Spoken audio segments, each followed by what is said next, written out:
মৰিয়নিত পূৰ্ণগতিত চলিছে আটছাৰ কেন্দ্ৰীয় অধিৱেশনৰ প্ৰস্তুতি। মৰিয়নিত অনুষ্ঠিত হ'ব আটছাৰ 49তম কেন্দ্ৰীয় অধিৱেশন। অহা 17, 18 আৰু 19 অক্টোবৰ তাৰিখে তিনিদিনীয়াকৈ মৰিয়নি মহাবিদ্যালয় খেলপথাৰত অনুষ্ঠিত হ'বলগীয়া অসম চাহ জনজাতি ছাত্ৰ সন্থা চমুকৈ আটছাৰ 49তম কেন্দ্ৰীয় অধিৱেশনৰ প্ৰস্তুতি ইতিমধ্যে তুংগত উঠিছে। 19 অক্টোবৰত অনুষ্ঠিত হ'বলগীয়া মুকলি সভাত উপস্থিত থাকিব ৰাজ্যৰ মুখ্যমন্ত্ৰী ডক্টৰ হিমন্ত বিশ্ব শৰ্মা। আৰু কেৱল মুকলি সভাত উপস্থিত থকাই নহয়, মুকলি সভাৰ প্ৰাক মুহূৰ্তত পৰম্পৰাগত সাজপাৰ তথা গহনাৰ প্ৰদৰ্শনী চাব মুখ্যমন্ত্ৰীগৰাকীয়ে।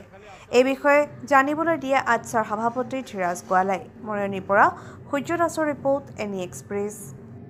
17, 18, 19 আমাৰ আটছাৰ কেন্দ্ৰীয় সাধাৰণ অধিৱেশন মৰিয়নি মহাবিদ্যালয়ৰ খেলপথাৰত অনুষ্ঠিত কৰিবলৈ ইতিমধ্যে আমি প্ৰায় প্ৰস্তুতি চলি আছে আৰু সময় বৰ বিশেষ নাই আৰু মাত্ৰ 2টা দিন।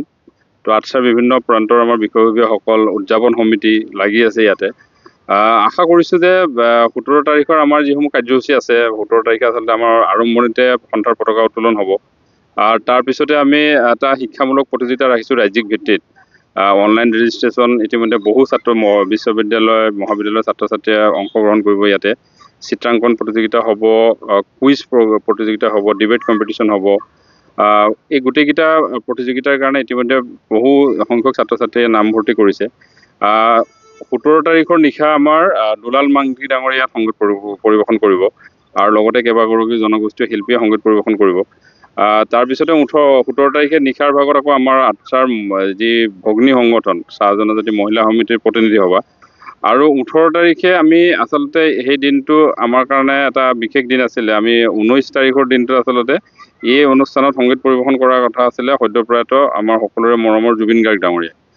আমি সকলোৱে জানো জুবিন গাৰ্গ ডাঙৰীয়া বৰ্তমান আমাৰ মাজত নাই, আমাৰ সকলোকে কোনোৱে আঁতৰি গ'ল। আমি 18 তাৰিখৰ দিনটো আচলতে জুবিন গাৰ্গ ডাঙৰীয়াক উৎসৰ্গা কৰিছোঁ আৰু সেই দিনটোত আমি ইয়াত এটা জুবিন গাৰ্গ সংগীত প্ৰতিযোগিতা আমি অনুষ্ঠিত কৰিম।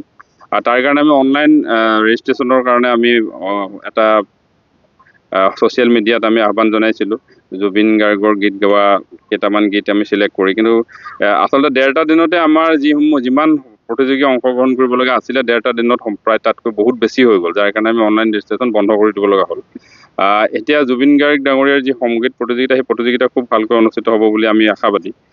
তাৰপিছতে 18 তাৰিখৰ নিশা আমি অসম চাহ জনজাতি ছাত্ৰ সন্থাৰ প্ৰতিনিধি সভা অনুষ্ঠিত হ'ব আৰু পূৰ্ণাংগ আটছাৰ এখন পূৰ্ণাংগ কমিটি গঠন হ'ব। 19 তাৰিখৰ দিনটোত আমাৰ ইয়াতে সাংস্কৃতিক শোভাযাত্ৰা উদ্বোধন কৰিব পদ্মশ্ৰী যুমৰ সম্ৰাট দুলাল মানকি ডাঙৰীয়াই। আৰু তাতে আমি এতিয়ালৈকে পোৱা মতে প্ৰায় 46টা বিভিন্ন সাংস্কৃতিক দলে তাতে যোগদান কৰিম বুলি ইতিমধ্যে কথা দিছে। তাত অসমৰ বিভিন্ন জাতি জনগোষ্ঠীৰ সাংস্কৃতিক দল থাকিব আৰু চাহ জনগোষ্ঠীৰ মাজত থকা বিভিন্ন জাতিৰ সাংস্কৃতিক দলে তাত অংশগ্ৰহণ কৰিব। আৰু 18 তাৰিখৰ দিনটোত মুকলি সভাত অসমৰ মাননীয় মুখ্যমন্ত্ৰী মহোদয়ে ইতিমধ্যে আমাক কথা দিছে, মুখ্যমন্ত্ৰীৰ কাৰ্যালয়ৰ পৰা আমাক জনাইছে যে তেখেতে দিনৰ প্ৰায় 1:30 বজাত তেখেতে ইয়াত উপস্থিত হ'ব। আৰু তেখেত উপস্থিত হৈ আচলতে ইয়াতে 2টা প্ৰদৰ্শনী আমাৰ যিটো এটা আমাৰ পাৰম্পৰিক সাজপাৰ আৰু আ অলংকাৰৰ এটা প্ৰদৰ্শনী আছে, সেই প্ৰদৰ্শনীত তেখেতে চাব তাতে। তাৰপিছতে শিৱপ্ৰসাদ মাৰাৰ ডাঙৰীয়া এটা আৰ্ট এক্সিবিশ্যন, তাতো তেখেতে অংশগ্ৰহণ কৰিব।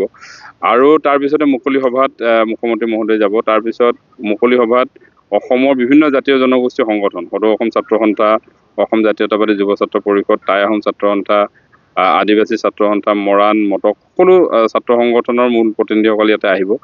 তো আশা কৰিছোঁ যে এইকেইটা দিনত নিশ্চিতভাৱে আমাৰ যি প্ৰস্তুতি আছে সেয়া সম্পূৰ্ণ কৰিব পাৰিম। আৰু অনুষ্ঠানটি সুকলমে আমি অনুষ্ঠিত কৰিবৰ কাৰণে মৰিয়নিবাসী ৰাইজৰো সহযোগিতা কামনা কৰিছোঁ। আমাৰ উদযাপন সমিতিৰ সভাপতি মৰিয়নি মহাবিদ্যালয়ৰ অধ্যক্ষ ডক্টৰ হৰেণ গোৱালা ডাঙৰীয়াও দিনে নিশাই আচলতে আমাৰ লগত, তেখেতে অসৎ কষ্ট কৰি আছে। উদযাপন সমিতিৰ সম্পাদক মহেন্দ্ৰ তাঁতী ডাঙৰীয়া, তেখেতেও যথেষ্ট কষ্ট কৰি আছে। তো আশা কৰিম বিভিন্ন উপসমিতিসমূহে কষ্ট কৰি আছে, আশা কৰিম সুকলমে এই অনুষ্ঠান আমাৰ সম্পূৰ্ণ হ'ব। আমাৰ মানে অসম ছাত্ৰ সন্থাৰ আমাৰ সাধাৰণ অধিৱেশন হ'ব, সেইটো কাৰণে পূৰা ফুল প্ৰস্তুতি চলি আছে। ইয়াতে আমাৰ আটছাৰ কৰ্মকৰ্তাসকল লাগি আছে, লগতে আমি মৰিয়নি মহাবিদ্যালয় পৰিয়ালো লাগি আছোঁ। গতিকে এই 2 দিনত আমি যিমান প্ৰস্তুতি চব সম্পূৰ্ণ কৰিম।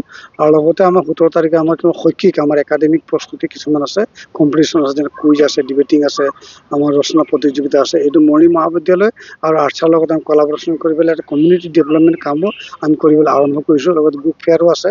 গতিকে এইবোৰ বিভিন্ন কাম লৈছোঁ আৰু মানে খুব আনন্দ হৈছোঁ যে মৰিয়নি মহাবিদ্যালয়ত ইমান ডাঙৰ এটা আমাৰ অনুষ্ঠান হ'ব আৰু এটা আমাৰ জনগোষ্ঠীৰ হ'ব অসম স্বাধীন ছাত্ৰ সন্থাৰ এটা অনুষ্ঠান হ'ব। ইয়াত মৰণি মহাবিদ্যালয় সম্পূৰ্ণভাৱে সহযোগ কৰিছোঁ আৰু আমি তেখেতৰ লগত আমি যি সহায় কৰিব আমাৰ ফালে কৰিম আৰু আমি এইটো মানে এই অনুষ্ঠানটো যাতে সুকলমে পাৰ হওক আমি তাৰে কামনা কৰিছোঁ আৰু ৰাইজক আমি গোটেই আহ্বান কৰিছোঁ যে ৰাইজে ইয়াত আহি পেলাই সহযোগ কৰক, আমাক সহায় সহযোগ কৰক। আমাৰ ছাত্ৰ ছাত্ৰীসকলো ইয়াত লাগি আছে। প্ৰায় 100জনী ছোৱালীয়ে ইয়াতে ঝুমুৰ ডান্স কৰিব, বিভিন্ন সাংস্কৃতিক অনুষ্ঠান কৰিব। আমি তাৰো ট্ৰেইনিং কৰি আছোঁ। গতিকে সেইধৰণে প্ৰস্তুতি চলি আছোঁ আৰু এই 2টা দিনত আমি প্ৰস্তুতি সম্পূৰ্ণ কৰিম আৰু প্ৰায় 20 বা 30,000 মানুহ গোট খাব বুলি আমি আশা ৰাখিছোঁ। আচলতে বহুত দিনৰ পাছতে যোৰহাট জিলাত আৰ্চাৰ 49তম প্ৰতিষ্ঠা দিৱস আজি মৰিয়নি মহাবিদ্যালয় খেলপথাৰত অনুষ্ঠিত কৰিবলৈ লৈছে। আমি খুবেই সুখী আৰু আনন্দিত হৈছোঁ।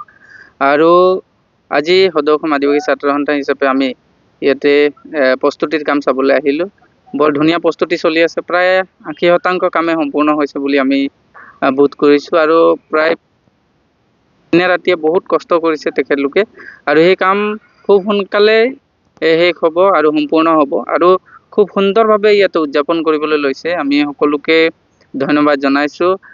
সংগঠনৰ বিষয়ববীয়া তথা যিসকলে মানে কামৰ গুৰু দায়িত্ব লৈছিলে তেখেতলোকে বহুত কষ্ট কৰি আচলতে সম্পূৰ্ণ কৰিবলৈ লৈছে। তাৰ বাবে ধন্যবাদ জ্ঞাপন কৰিছোঁ। আমি আশা কৰিছোঁ অহা 17, 18, 19 দিনকেইটাত যিধৰণে অসম চাহ জনজাতি ছাত্ৰ সন্থাই যেনেধৰণে কাৰ্যসূচী লৈছে, প্ৰত্যেকটো কাৰ্যসূচীতেই আমাৰ বিষয়ববীয়া তথা ৰাইজে সহযোগ কৰিব লাগে আৰু স্থানীয় সকলোকে বাগিচাৰ আদিবাসী চাহ জনগোষ্ঠীৰ লোকক আহি এই সভাখন আৰু এই 49তম যি প্ৰতিষ্ঠা দিৱস, এই প্ৰতিষ্ঠা দিৱস সফল ৰূপায়ণ কৰিবলৈ সকলোৱে সহায় সহযোগ উপস্থিতি কামনা কৰিছোঁ। পুনৰবাৰ আজি এই অনুষ্ঠানটি আৰ্চাৰ 49তম প্ৰতিষ্ঠা দিৱসটি যোৰহাট জিলাৰ মৰিয়নি মহাবিদ্যালয়ত অনুষ্ঠিত কৰাৰ বাবে আমি বহুত আনন্দিত হৈছোঁ। সদৌ অসম আদিবাসী ছাত্ৰ সন্থা যোৰহাট জিলা সমিতিৰ তৰফৰ পৰা এই 49তম